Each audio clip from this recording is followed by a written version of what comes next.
First prime relays in range. Initiating transmission sequence. Commander?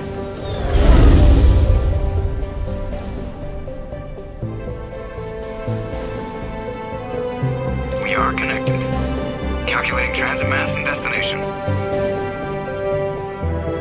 The relay is hot. Acquiring approach vector.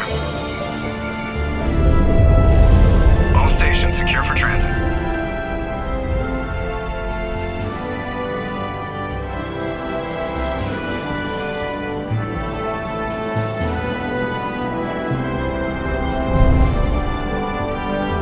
Board is green. Approach run has begun.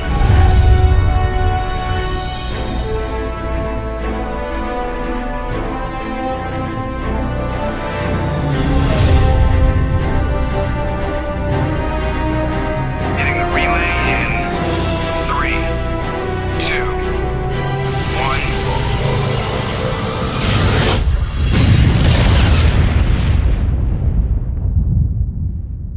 1. Thrusters, check. Navigation, check.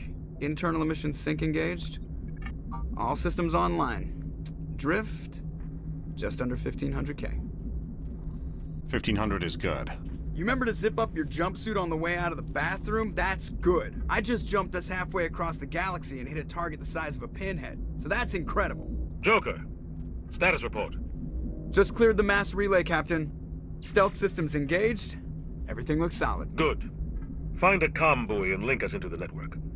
I want mission reports relayed back to Alliance brass before we reach Eden Prime. Aye, aye, Captain. Better brace yourself, sir. I think Nihilus is headed your way. He's already here, Lieutenant. Tell Commander Shepard to meet me in the comm room for a debriefing. You get that, Commander? I'm on my way. I'm telling you, I just saw him. He marched by like he was on a mission. He's a Spectre. They're always on a mission. And I grew up on Eden Prime, Doc. It's not the kind of place Spectres visit. There's something Nihilus isn't telling us about this mission. That's crazy. Commander Shepard, I was hoping you'd get here first. It will give us a chance to talk. What about? I'm interested in this world we're going to, Eden Prime. I've heard it's quite beautiful. It's more than just a tourist destination, isn't it, Shepard? Eden Prime is a symbol of your people, a perfect little world on the edges of your territory. Proof that humanity can not only establish colonies across the galaxy, but also protect them. But how safe is it, really? Your people are still newcomers, Shepard. The galaxy can be a very dangerous place. Is the Alliance truly ready for this? I think it's about time we told the Commander what's really going on. This mission is far more than a simple shakedown run. We're making a covert pickup on Eden Prime. That's why we needed the stealth systems operational. What's the payload, Captain?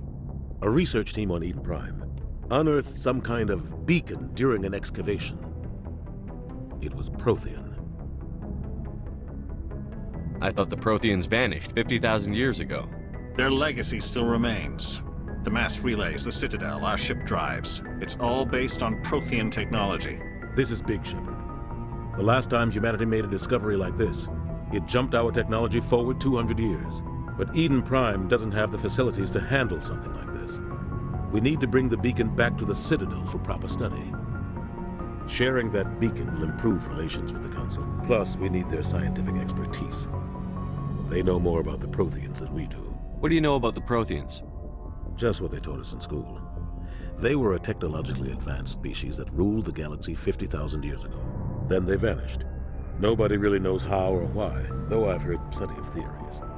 But everyone agrees, galactic civilization wouldn't exist without them. Their Citadel is the very heart of galactic society, and without their mass relays, interstellar travel would be impossible. We all owe the Protheans a great debt. Why is this beacon so important? All advanced galactic civilization is based on Prothean technology, even yours. If we hadn't discovered those Prothean ruins buried on Mars, we'd still be stuck on Earth. That was just a small data cache. Who knows what we can learn from this beacon? The beacon's not the only reason I'm here, Shepard. Nihilus wants to see you in action, Commander. He's here to evaluate you. What's going on, Captain? The Alliance has been pushing for this for a long time. Humanity wants a larger role in shaping interstellar policy. We want more say with the Citadel Council. The Spectres represent the Council's power and authority. If they accept a human into their ranks, it shows how far the Alliance has come. Just tell me what I have to do. I need to see your skills for myself, Commander. Eden Prime will be the first of several missions together. You'll be in charge of the ground team. Secure the beacon and get it onto the ship ASAP. Nihilus will accompany you to observe the mission. Just give the word, Captain. We should be getting close to Eden. Captain, we got a problem. What's wrong, Joker? Transmission from Eden Prime, sir. You better see this. Bring it up on screen.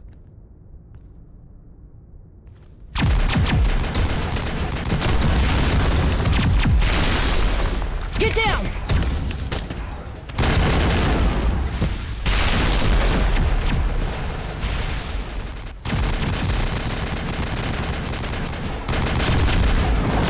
We are under attack, taking heavy casualties. I repeat, heavy casualties. We can't get evac. They came out of nowhere. We need...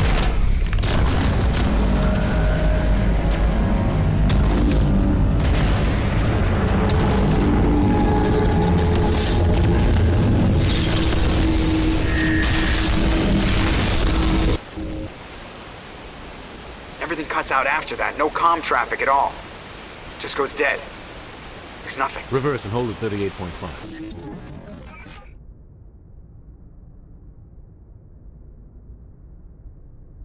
Status report. 17 minutes out, Captain. No other Alliance ships in the area. Take us in, Joker, fast and quiet. This mission just got a lot more complicated. A small strike team can move quickly, without drawing attention. It's our best chance to secure the beacon. Grab your gear and meet us in the cargo hold. Engaging stealth systems. Somebody was doing some serious digging here, Captain. Your team's the muscle in this operation, Commander. Go in heavy and head straight for the dig site. Helping survivors is a secondary objective. The beacon's your top priority. Approaching drop point 1. I move faster on my own. Nihilus will scout out ahead. He'll feed you status reports throughout the mission. Otherwise, I want radio silence. Ready and able, sir. We are approaching drop point 2.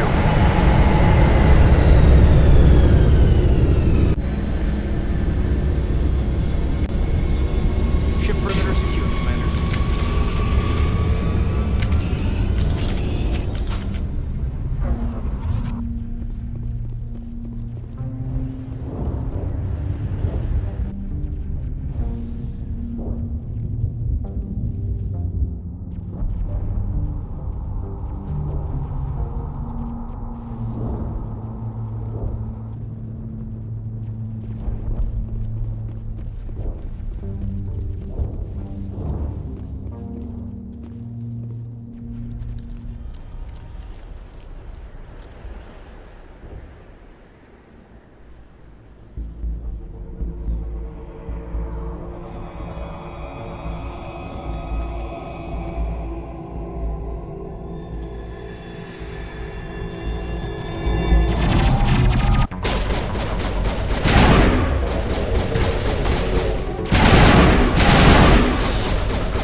Thanks for your help, Commander.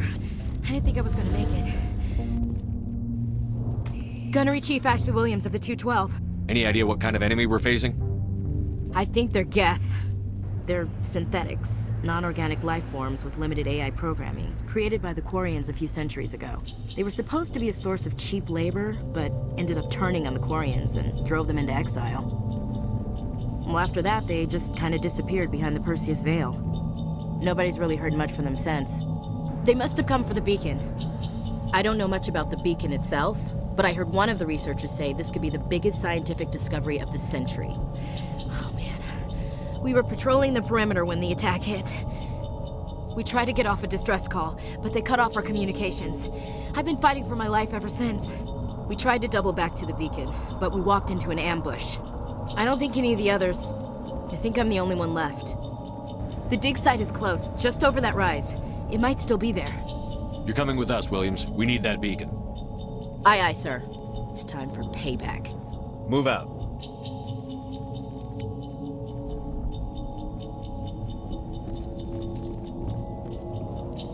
The beacon's at the far end of this trench.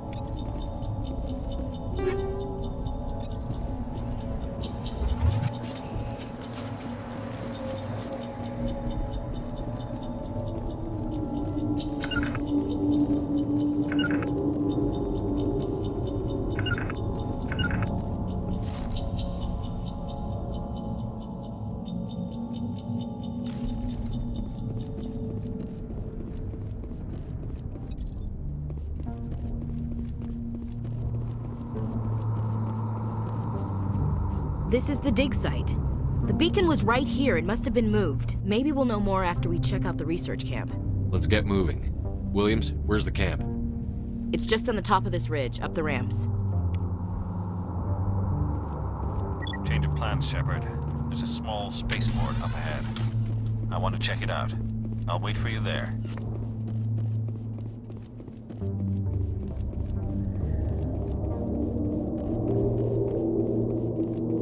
Looks like they hit the camp hard.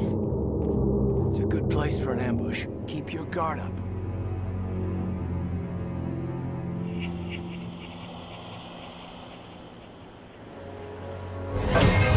Oh god, they're still alive! What did the Geth do to them?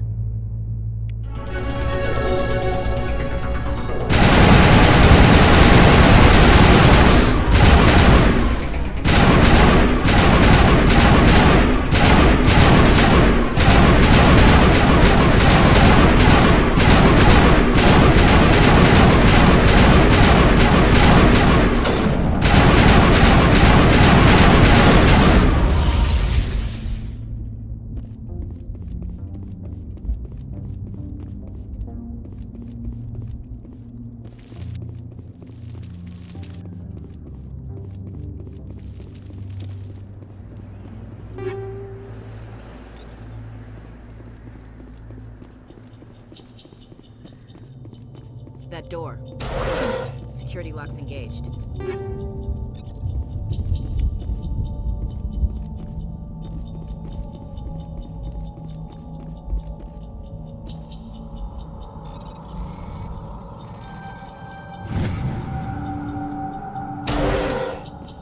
Humans. Thank the Maker. Hurry! Close the door before they come back. Do you know what happened to the beacon? It was moved to the spaceport this morning. Manuel and I stayed behind to help pack up the camp. When the attack came, the Marines held them off long enough for us to hide. They gave their lives to save us. No one is saved. The age of humanity is ended. Soon, only ruin and corpses will remain. Can you tell me anything about the beacon? It's some type of data module from a galaxy-wide communications network. Remarkably well preserved. It could be the greatest scientific discovery of our lifetime. Miraculous new technologies, groundbreaking medical advances. Who knows what secrets are locked inside? We have unearthed the heart of evil, awakened the beast, unleashed the darkness. Manuel, please, this isn't the time. Manuel has a brilliant mind, but he's always been a bit unstable. Genius and madness are two sides of the same coin. Is it madness to see the future? To see the destruction rushing towards us? To understand there is no escape? No hope? No. I am not mad. I'm the only sane one left. I gave him an extra dose of his meds after the attack. What else can you tell me about the attack? It all happened so fast. One second we were gathering up our equipment, the next we were hiding in the shed while the Geth swarmed over the camp. Agents of the destroyers, bringers of darkness, heralds of our extinction. We could hear the battle outside, gunfire, screams. I thought it would never end. Then everything went quiet. We just sat there, too afraid to move, until you came along. Williams, take us to the spaceport. You can't stop it. Nobody can stop it. Night is falling. The darkness of eternity. Hush, Manuel. Go lie down. You'll feel better once the medication kicks in. Don't worry. We'll protect you. Thank you. I think we'll be okay now. It looks like everyone's gone.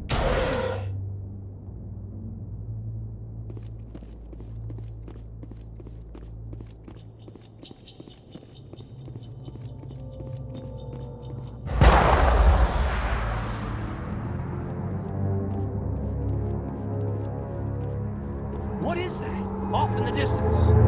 It's a ship. Look at the size of it.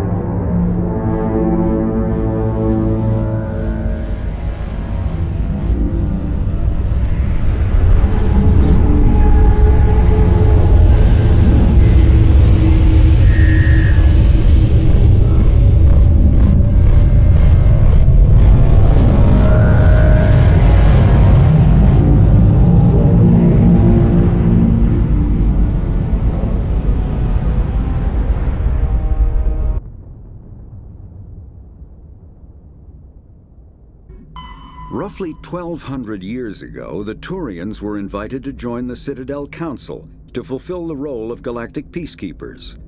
The Turians have the largest fleet in Citadel space, and they make up the single largest portion of the Council's military forces.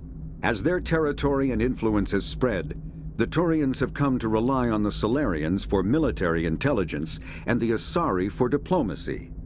Despite a somewhat colonial attitude towards the rest of the galaxy, the ruling hierarchy understands they would lose more than they would gain if the other two races were ever removed.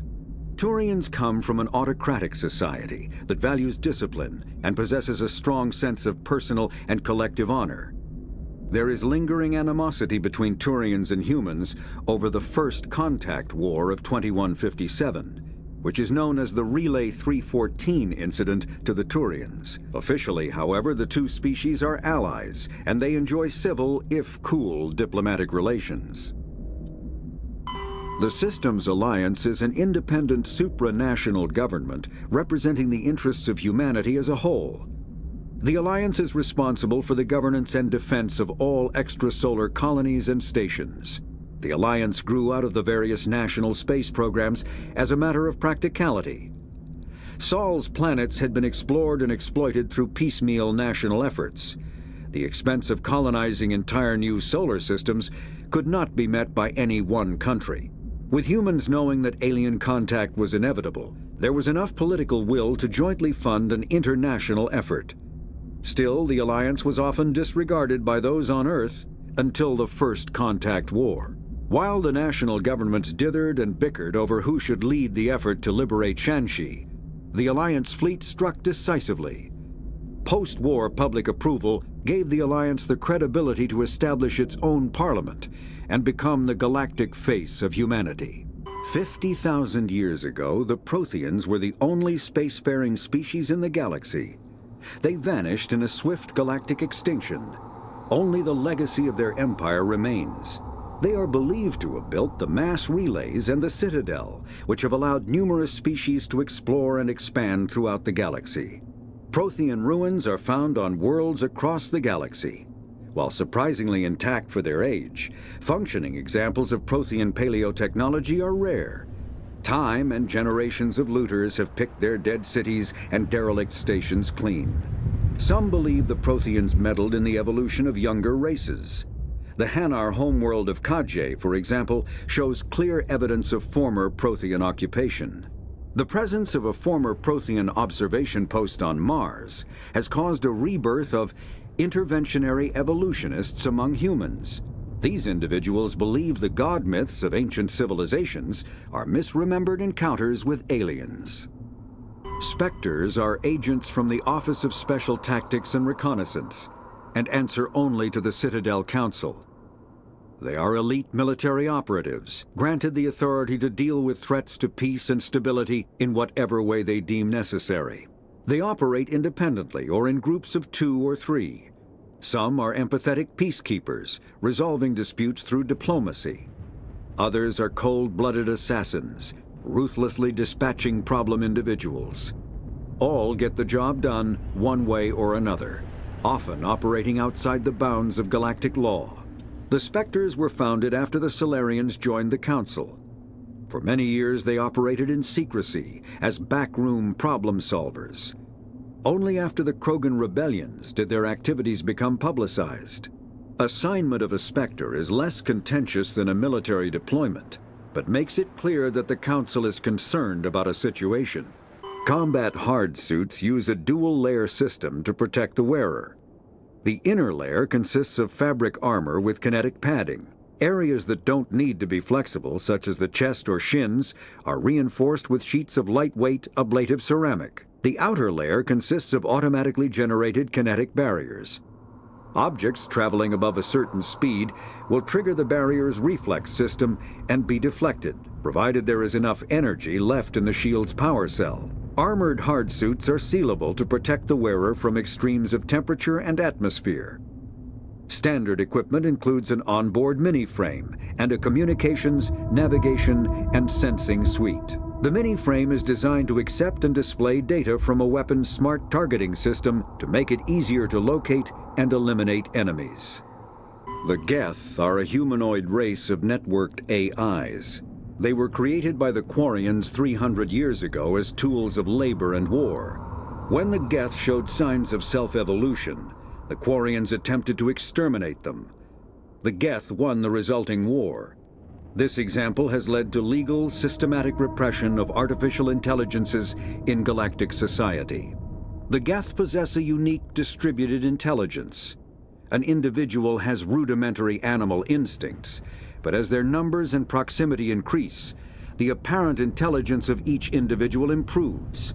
In groups, they can reason, analyze situations, and use tactics, as well as any organic race. Geth space is located at the trailing end of the Perseus Arm, beyond the lawless Terminus systems. The Perseus Veil, an obscuring dark nebula of opaque gas and dust, lies between their space and the Terminus systems. After the Geth secure a location, they round up and impale dead and living bodies on mechanical spikes. The spikes rapidly transform these victims into withered husks, extracting water and trace minerals, and replacing them with cybernetics. The cybernetics reanimate the lifeless flesh and tissue, transforming the bodies into mindless killing machines. Some Alliance soldiers refer to the husk-generating spikes as dragon's teeth, a reference to the mythological berserkers who sprang up from the earth wherever the teeth of the dragon Eris were planted. Dragon's teeth and husks bear little resemblance to other pieces of Geth technology. No one is sure why a synthetic race would bother to drain the minuscule amount of recoverable resources from organic corpses, though the value of reusing them as shock troops is obvious.